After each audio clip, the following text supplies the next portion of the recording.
हमें कर्मों का फल नहीं बल्कि उनके पीछे के भावों का फल मिलता है। सब कुछ लूट लो लेकिन मजबूरी मत लूटो।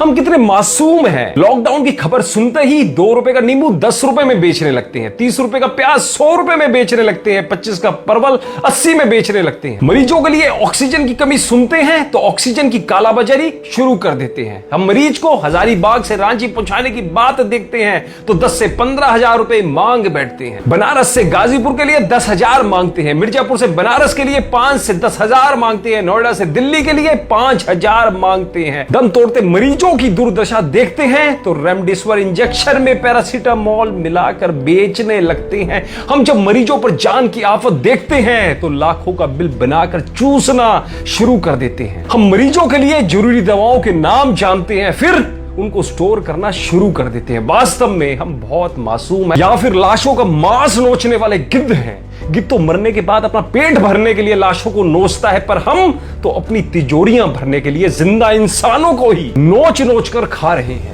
कहां लेकर जाएंगे ऐसी दौलत, या फिर किसके लिए? कभी सोचा है आपने? एक बार सोचना जरूर। एक दिन हिसाब सबको देना पड़ेगा ईश्वर की अदालत में। कच्छ के भूकंप के दौरान की एक सच्ची घटना आपको सुनाता हूं। जिगरा हो ना तो अंत तक बड़े ध्यान से सुनिएगा। पुलिस राहत कार्य कर रही थी, मलबे को घर से निकालने के लिए। जीवित बच्चे, लोगों और मृतकों को बाहर निकाल रही थी। एक बूढ़ा आदमी एक सुंदर घर के मलबे के पास बाहर बैठा रो रहा था। मकान ढह गया, पुलिस आई, उसके पुत्र वधू का शव मलबे से निकाला। शरीर पर हर जगह गहने थे। पुलिस ने कहा, ये गहने रख लो, आपको काम आएंगे। फटी आंखों वाले उस आदमी ने कहा, ले लो, सब कुछ ले लो, जो करना है करो, लेकिन मुझे ये गहने नहीं चाहिए। पुलिस के लाख समझाने के बाद बूढ़े ने रोते हुए कहा, जब मोरबी का डैम टूटा था तब मैंने ये सारे गहने मृत लोगों के गले से लूट के अपने घर लाकर अपने पुत्र वधू को पहनाए थे। आज मेरी बहू ने वही गहने पहने हुए हैं जो मैं लूट के लाया था। मुझे कुछ नहीं चाहिए सर, मुझे कुछ नहीं चाहिए। वो बोलता बोलता तेज रोने लग गया और कहने लगा, आप ले लीजिए, आप रख लीजिए, आपको जो करना है, आपको जहां देना है आप दीजिए। कच्छ की इस कहानी को ध्यान में रखिए दोस्तों, और कोरोना के संकट के समय में मनुष्य की मजबूरी का लाभ ना उठाएं। इसलिए हमेशा याद रखें, हमारी कमाई हुई संपत्ति का बंटवारा कोई भी कर सकता है, लेकिन हमारे कर्मों का बंटवारा कोई नहीं कर सकता। हमारे द्वारा किए हुए कर्मों का फल हमें ही मिलेगा।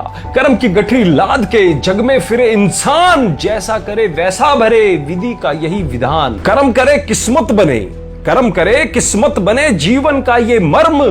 प्राणी तेरे भाग्य में तेरा अपना कर्म। इसलिए कर्मों से डरिए, ईश्वर से नहीं। ईश्वर फिर भी माफ कर सकते हैं पर कर्म नहीं कर सकते। अटल सत्य है कि जैसे बछड़ा 100 गायों में अपनी मां को ढूंढ लेता है, उसी प्रकार कर्म भी अपने कर्ता को ढूंढ ही लेता है। आज नहीं तो कल अवश्य ढूंढ लेगा। दोस्तों, इस वीडियो को शेयर करके उन सभी अयोग्य लोगों को समझाएं जो जल्दी ही गलत काम करके करोड़पति बनना चाहते हैं, और वो भी ऐसी गलत शॉर्टकट तरीके से। और उन्हें समझाएं कि ये प्रकृति का न्याय, छल कपट और लालच में किए गए गलत कर्मों का परिणाम देर से सही पर मिलता अवश्य है। आपका एक मूल्यवान शेयर बहुतों की मानसिकता बदल सकता है। और आप ऐसे लोगों को क्या सीख देना चाहोगे जो लोगों का ऐसे समय में फायदा उठाते हैं? कमेंट के माध्यम से हमें जरूर बताइएगा। धन्यवाद।